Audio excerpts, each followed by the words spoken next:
Well, the Facility Conservation Improvement Program, or what we commonly call the FCIP program, was put together by a number of people over a period of a couple of years. Started basically back in the summer of '99 when we decided that we needed to have what we call enabling legislation to make sure that it was okay for public entities to enter into a performance contract. And Kansas is a cash basis state. There was some debate among even the attorneys of whether you could commit funds for future years before those years occurred. So that's the necessity of having the enabling legislation. In the early days, the founders that put this idea together were following in large the federal concept of super ESPCs, or super energy savings performance contracts. So those authors sought to find select partners and absolutely identify the big areas that slow down processes. What the state really did was not only endorse a set of mechanisms that put in place something that could occur very rapidly, it provided a trustworthy resource in the FCIP administrator that becomes a third-party advocate for that client. That administrator, I believe, along with predetermined selections and predetermined instruments, has made a huge difference for the confidence of every client. What performance contracting is a tool which will allow a customer to make improvements to their facility and pay for these improvements out of avoided future costs. Is it the right approach for every customer? Really, I can't answer that. Obviously, it's not. There are some people it's not the right approach for if they've got a bottomless pit of money out there, but that's one of the problems that we have in state government and municipal government right now is we have very limited resources. Although energy performance contracting is not a new concept, the Facility Conservation Improvement Program has popularized the process in Kansas. Since its inception in 2000, the FCIP program has helped identify and fund more than $80 million worth of energy efficiency projects in state facilities and schools. These projects are saving taxpayers more than $11 million annually in avoided energy cost, and there are more projects yet to come. The first thing that has to be done is we need to get a feel for whether or not there's any viable projects there.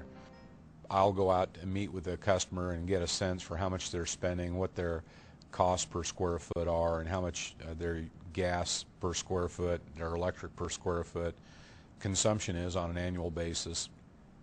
From that, we can get a pretty good idea based on the type of facility they're operating as to whether or not they're in line with where they could be or if they're way over on their energy budget.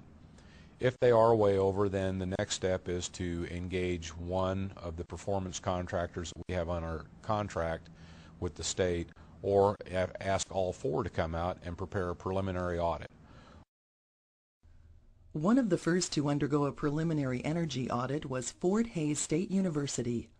Like many higher education campuses, Fort Hays was looking for ways to improve their facilities, enhance the learning environment, and reduce utility cost. Fort Hays State University internally was already doing a lot of things for energy conservation. We've been doing lighting projects primarily for a couple of years. Our energy department had already completed about 40 to 50% of our energy control management systems. So we were in pretty good shape.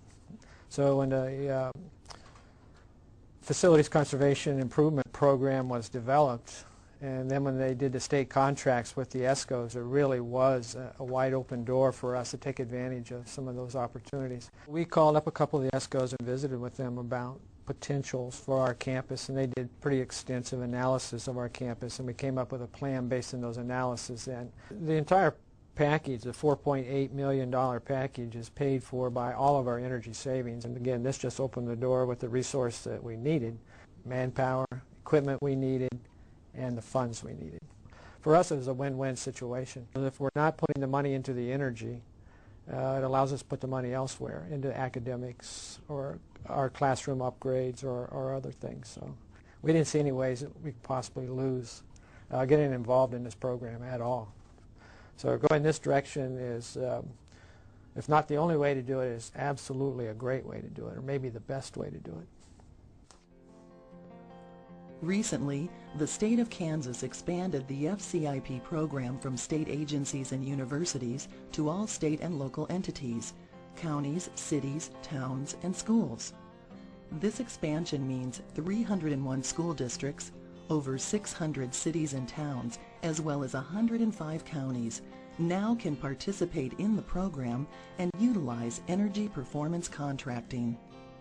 Energy service performance contracting actually evolved in the late 70s after the first energy crisis. It's gone through an evolution, and where we are at now is that people that are involved in the energy field, say your facility managers, people like that, they're familiar with the energy service performance contracting. Quite often, though, the real decision makers in an organization, the business administrators and the people in the upper level of administration, they generally are not very familiar with performance contracting. After we go through the process of educating them, most of the time they see some real intrinsic value in getting involved in it. At the school district level, the first to realize the value of the FCIP program was Buhler Unified School District.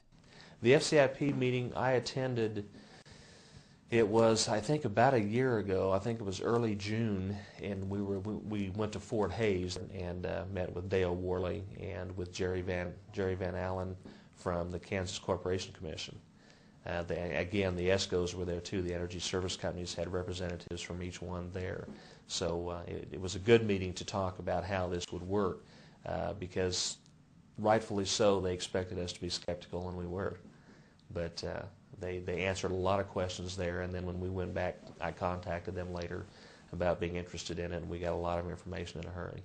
We had a formal energy audit done through the district, and with that audit and with the information coming from the ESCO, we presented it to the board. I think we had a few skeptics. However, we have a very positive school board and a very supportive school board.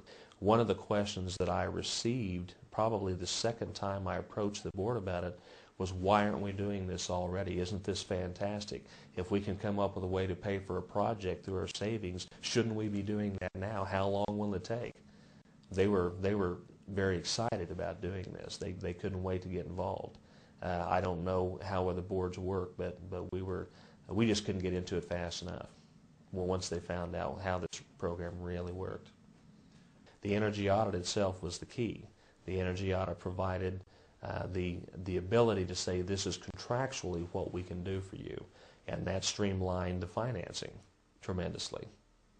Honestly, without having the contractual backing, without having the energy audit that explained how the funding would work, how we would actually be able to come up with the extra dollars to do this, it would have almost been impossible.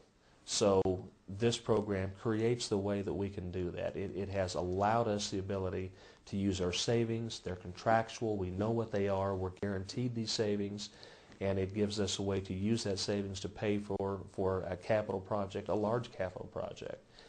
As was the case in Hays and Buhler, a preliminary audit by the FCIP administrator is the first step. Based on the results of that audit, the customer may choose to become a program partner and receive an investment-grade audit from one of the pre-approved ESCOs. This audit actually provides the partner great detail on their potential energy cost-saving opportunities. In any event, after the detailed analysis is done, then the performance contractor essentially provides the customer with a list of measures that need to be implemented, and they're prioritized in accordance with their economic viability.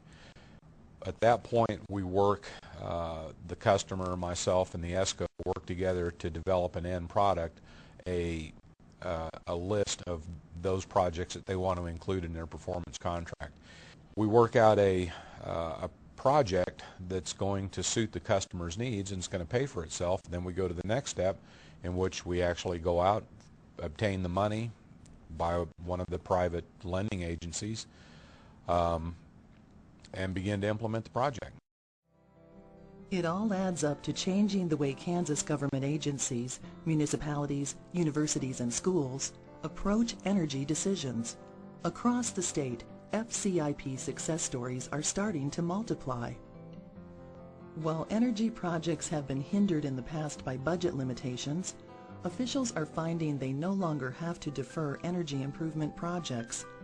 Having the ability to divert utility dollars to their energy infrastructure is a huge benefit for Kansas institutions, their staff, the people they serve, and the taxpayers of the state of Kansas, proving the point that Kansas is indeed energy smart.